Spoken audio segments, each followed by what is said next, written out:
Halkan waa magaalada Muqdisho ee caasimadda dalka Soomaaliya.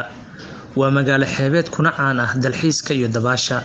Dadka ku nool magaaladan Muqdisho badankoodu waa dad hodan ah, waxayna isugu jiraan ganacsato iyo muruqmaal, iyagoona dadka intooda badan ay yihiin kuwa ku tirsan xoogooda. Magaaladan Muqdisho oo dhismo fara badan uu ka socdo ayaa waxa ku soo jiidanaya haddana bilicsamida magaalada. Inkastoo magaalada Muqdisho ay ka kooban tahay dhowr degmooyin, haddana dhismaha ugu ballaaran waxa uu ka socdaa degmada Daynile oo ka mid ah degmooyinka ugu magac weyn magaalada Muqdisho. Ganacsiga ugu ballaaran ee ka socda magaalada Muqdisho ayaa ah ganacsiga ugu weyn uguna horeeya gobollada dalka Soomaaliya.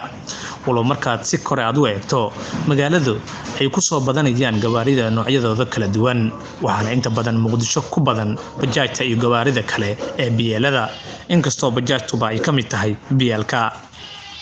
Gawaarida tagaasida iyo noocyada kale ee gawaarida raaxada iyaguna kama marna. Magaalada sidoo kale waxa ay leedahay dekad ballaaran oo inta badan ay ku soo xirtaan maraakiib sida adeegyo noocyo kala duwan haba ugu badnaadeen bagaashka noocyadiisa kala duwan.